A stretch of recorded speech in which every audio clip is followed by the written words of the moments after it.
apporté la vie chez elle semblait maintenant avoir apporté la mort. « Es-tu venu me rappeler mes péchés ?» lui cria-t-elle en larmes. « Es-tu venu tuer mon fils ?» Élie ne répondit pas.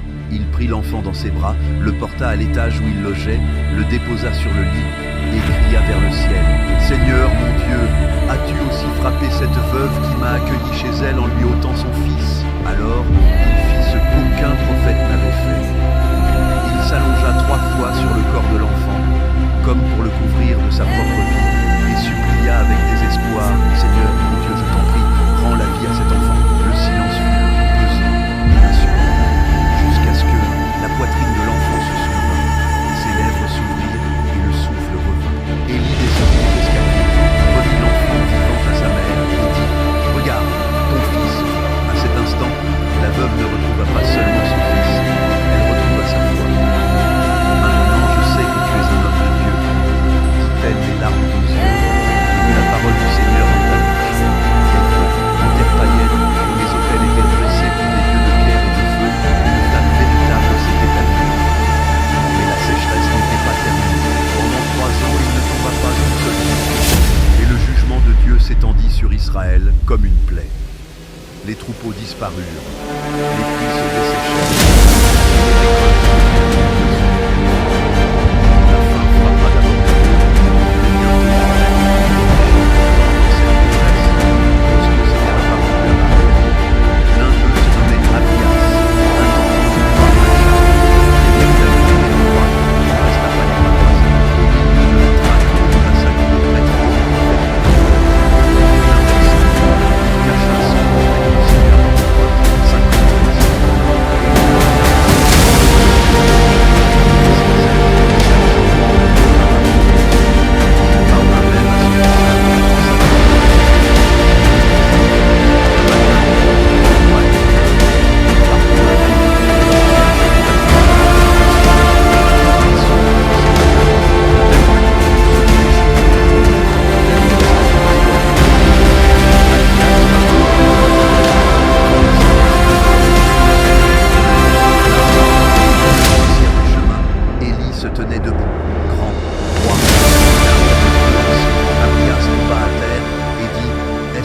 Seigneur Élie, c'est moi, répondit le prophète.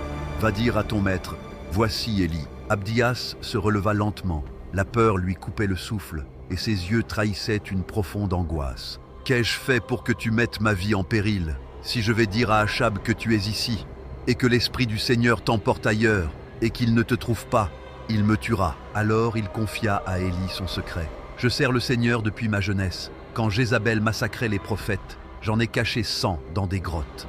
Je les ai nourris moi-même. J'ai fait ce que j'ai pu, Élie. Et maintenant tu me demandes ça? Mais Élie ne recula pas et répondit, aussi vrai que vit le Seigneur des armées, devant qui je me tiens, aujourd'hui je me présenterai devant Achab. Abdias sut qu'il se tenait devant un homme qui parlait comme si le ciel était derrière lui, et il obéit.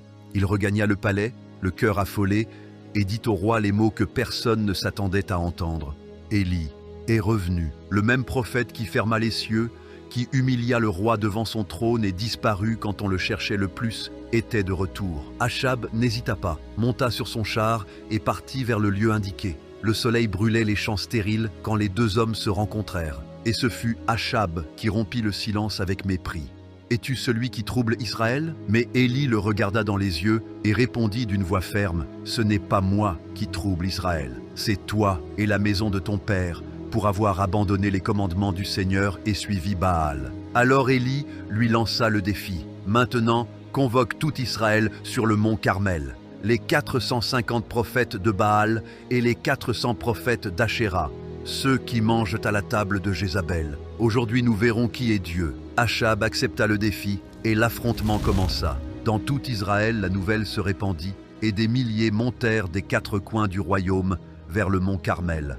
Anciens, jeunes, prêtres, soldats, paysans. Personne ne voulait manquer ce qui allait se passer. Au sommet, l'air était tendu. D'un côté se tenaient près d'1 millier de prophètes de Baal et d'Achéra, parés de vêtements chatoyants et de symboles païens. De l'autre, seul, drapé d'un manteau usé par le soleil et le vent, se tenait Élie. Le prophète éleva la voix et demanda au peuple avec tristesse, « Jusqu'à quand hésiterez-vous entre 2 opinions? Si le Seigneur est Dieu, suivez-le, mais si c'est Baal, alors suivez-le lui.